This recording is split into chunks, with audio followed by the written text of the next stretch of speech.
Hi hello. അപ്പം നമ്മളിപ്പോൾ ഉള്ളത് എറണാകുളത്തുള്ള ഹിഡൻ കഫേയിലാണ്. ഇതാണ് മെയിൻ എൻട്രൻസ് കേട്ടോ. വണ്ടിയുടെ ഓരോ പാർട്സ് ഒക്കെ വെച്ചിട്ടാണ് ഇവർ എൻ്റെ ഗേറ്റൊക്കെ സെറ്റ് ചെയ്തേക്കുന്നത്. മെയിൻ എൻട്രൻസിൻ്റെ ഇപ്പുറത്തായിട്ടാണ് കേട്ടോ പാർക്കിംഗ് ഏരിയ വരുന്നത്. അവിടെ നിന്നുകൂടി ഒരു എൻട്രൻസ് ഉണ്ടേ. നമ്മളവിടെ പ്ലാൻ ചെയ്തിട്ടൊന്നും അല്ല കേട്ടോ പോയത്, അതുകൊണ്ട് തന്നെ അധികം നേരം എക്സ്പ്ലോർ ചെയ്യാനായിട്ട് പറ്റിയില്ല. ശരിക്കും പറഞ്ഞു കഴിഞ്ഞാൽ ഞാൻ അവിടെ ഒരു പ്രേതത്തെ പോലെ അലഞ്ഞു നടക്കുകയാണെന്ന് നിങ്ങൾക്ക് തോന്നും. അത് വേറൊന്നും കൊണ്ടല്ല കേട്ടോ, എക്സൈറ്റ്മെൻറ്റ് കൊണ്ടാണ് എന്തൊക്കെയാണ് ഹിഡൻ ആയിരിക്കുന്നതെന്ന് കണ്ടുപിടിക്കാൻ. ഹിഡൻ കഫേയാണ്. ഇവിടെ നമുക്ക് എല്ലാം നമ്മൾ കണ്ടുപിടിക്കണം, എല്ലാം ഹിഡൻ ആയിരിക്കും. ഇപ്പോൾ ഇവിടെ വാഷ് ചെയ്യുകയാണ്. ഇതിൻ്റെ പൈപ്പ് നമുക്ക് എങ്ങനെ വെള്ളം വരുന്നതെന്ന് അറിയില്ല, നമ്മൾ കണ്ടുപിടിക്കണം. നോക്കട്ടെ. അങ്ങനെ പൈപ്പ് എവിടെയാണെന്നൊക്കെ കണ്ടുപിടിച്ചു കേട്ടോ. അതിൻ്റെ സൈഡിലായിട്ട് തന്നെ ഉണ്ടായിരുന്നു. എന്തായാലും ഈ സംഭവം എനിക്കിഷ്ടമായി. പിന്നെ രാത്രി ആയതുകൊണ്ടാണോ എന്നറിയില്ല കേട്ടോ, വേറെ ഒന്നും ഞങ്ങൾ ഹിഡനായിട്ട് അവിടെ കണ്ടില്ല.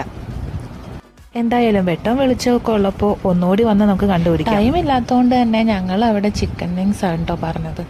ഫുഡൊന്നും നമുക്ക് അധികം കഴിക്കാനുള്ള ടൈമൊന്നും ഉണ്ടായിരുന്നില്ല.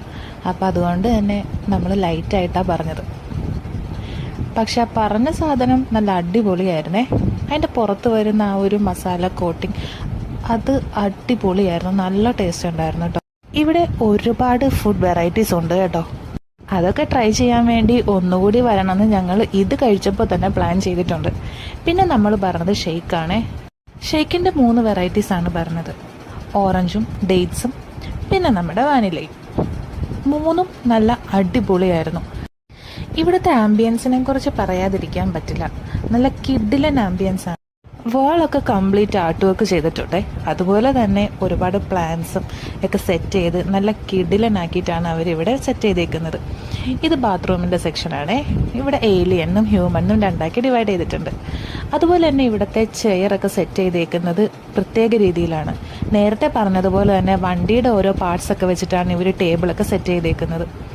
ഫാമിലി ആയിട്ടും ഫ്രണ്ട്സായിട്ടും എക്സ്പ്ലോർ ചെയ്യാൻ പറ്റിയ നല്ല കിഡിലൻ ആംബിയൻസ് ആണ് ഇവിടെയുള്ളത്. അതുപോലെ തന്നെ ലവറായിട്ടൊക്കെ വന്നിരിക്കാൻ പറ്റിയൊരു സ്പോട്ട് കൂടിയാണേ. എന്തായാലും ഇപ്പോൾ ടൈമില്ലാത്തതുകൊണ്ട് ഇനിയും വരണമെന്ന് മനസ്സിൽ ഉറപ്പിച്ചുകൊണ്ട് ഞങ്ങൾ അവിടെ